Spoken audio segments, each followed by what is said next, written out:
CRP অনেক মারছে আর কি, তারা কারেন্টের ওয়্যার, এসএস পাইপ, লাঠি, কিল ঘুষি লাঠি এগুলো তো আছে। খাবার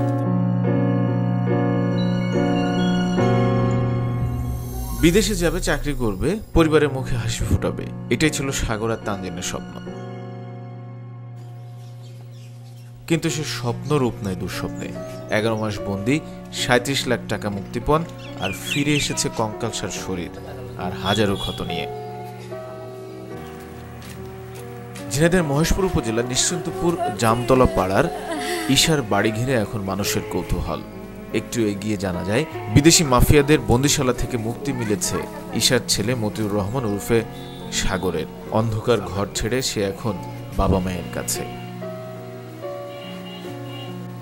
ঘটনার বিস্তারিত জানতে গিয়ে পাওয়া যায় এক মর্মান্তিক গল্প। ঝিনাইদহের সাগর আর কুষ্টিয়ার তানজিন শেখ ছিলেন তরুণ, সাহসী, স্বপ্নবান। ভালো চাকরির আশায় কোটচাঁদপুরের এক দালাল ধরে গিয়েছিলেন লিবিয়া। প্রথমে 8 লাখ টাকা খরচ করে সাগর পাড়ি দিয়ে পৌঁছায় লিবিয়া। এরপর মাত্র 10,000 টাকার বেতনে একটি হাসপাতালে কাজ পায়, কিন্তু তাতেও চলে না। কয়েক মাস পর কুষ্টিয়া জেলার বটিকাবাড়ি গ্রামের দালাল রবিজুল স্থানীয় কাজিরবেড় ইউনিয়নের মোজাম দালালের মাধ্যমে যোগাযোগ করে। এরপর তাকে প্রলোভন দেখানো হয় ইউরোপ, ইটালিতে পাঠানোর।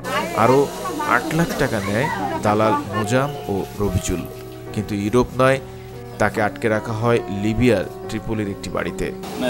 পাশের এলাকার এক দালাল, সে বলে যে আমাকে একটা দেশে পাঠাবে, কিন্তু তার অফারটা এরকম হয় যে সে বলে যে সেই দেশে পাঠানোর পরে আমাকে চাকরি দেবে ভালো বেতনে, তারপরে সে টাকা নেবে। আমাদেরকে অফার করে, এতে আমরা মনে করেন যে আমার যেহেতু টাকা স্বল্পতা ছিল, তার অফারে রাজি হয় এবং সে আমাকে ওই দেশে পাঠায় এবং পাঠানোর পরে সে তার কথা মতো কাজ দেয় না। সে এরকম একটা কাজ দেয় যেখানে বেতন খুব অল্প থাকে, 10-15 হাজার টাকা, খেয়ে হয়তো 10,000 টাকা থাকে। তাই আমি আমার পরিবারকে জানাই যে আমার দালাল তো আমার সাথে এরকম করছে, আমার তো কাজ ভালো দেয়নি। পরে বাড়ি থেকে দালালকে চাপ দেয় এবং দালাল পরে বলে যে তাহলে এখন তো আমাদের হাতে সেরকম কোনো কিছু করার নেই, তাহলে আপনি কিছু টাকা ম্যানেজ করেন, এই দেশ থেকে আপনাকে আপনার ছেলেকে আর একটু ভালো দেশে পাঠাবো, পাশে ইউরোপ আছে, ইউরোপে পাঠানোর ব্যবস্থা করবো। এই বলে যে কত টাকা লাগবে, তারা বলে যে 8 লাখ টাকা দিলেই হবে আর কি। এই বলে আমার পরিবারকে রাজি করায়। 2 মাস পর তাকে ও তানজিনকে বিক্রি করে দেওয়া হয় মাফিয়াদের হাতে। এরপর শুরু হয় দুঃস্বপ্ন। একটানা 9 মাস চলতে থাকে অমানবিক নির্যাতন, খাওয়া নেই, পানি নেই। একসময় সাগর ও তানজিন হয়ে ওঠে কঙ্কালসার। মারধরে ভিডিও পাঠানো হয় পরিবারের কাছে। মাফিয়ারা মুক্তিপণ দাবি করে 50 লাখ টাকা। তখন আমাকে নিয়ে গেছে, প্রথম দিন থেকে আর কি মারধর শুরু, বাড়িতে ভিডিও কল দিয়ে দেখানো, আর আমার মুক্তিপণ চায়, যারা 25 লক্ষ টাকা মুক্তিপণ চায়, আর ওই দিন থেকে ভিডিও কলে বাড়ি দেখায় আর মানে মারধর করে। বাড়ি দেখানোর পরে এত টাকা একবারে দেওয়া সম্ভব হয়নি। প্রথমের দিকে আমি মানে অনেক মার খাইছি, অনেকে লোক মনে করেন যে অসুস্থতার কারণে মরে যায় আর কি, অর্ধেক লোকই মারা যায়। 80 জনের ভিতরে মনে করেন 30 জনই অলরেডি মারা গেছে। এই অবস্থা দেখে মাফিয়ারা দেখছে যে এরা আর বাঁচবে না, আর টাকাও এরা দিয়েছে, মোটামুটি অনেক টাকাই দিয়েছে, হয়তো অল্প কিছু বাকি আছে, কারণ 2 লাখ 5 লাখ বাকি আছে। পরে সেই সময় মাফিয়ারা আমাদেরকে আর কি মুক্তি করে দেয়। তারপরে মুক্তি করার আগে তারা 2 লাখ টাকা চায়, সেখানে আমাদের 2 লাখ ওই সময়ও দেওয়া সম্ভব হয়নি, 1 লাখ দিয়েছে। তারপরে তারা মুক্তি করে দিয়েছে, পরে আমার কাছে গিয়ে আশ্রয় নিই। সাগরের বাবা জমি বিক্রি করে ধার দেনা করে 37 লাখ টাকা পাঠান, আর মোজাম দালাল নেয় 8 লাখ টাকা। তবুও সাগরের মুক্তি হয় না। শেষ পর্যন্ত স্থানীয় চাপে পড়ে মাফিয়ারা তাকে ছেড়ে দেয়, কিন্তু দালাল মোজাম এখনো পলাতক।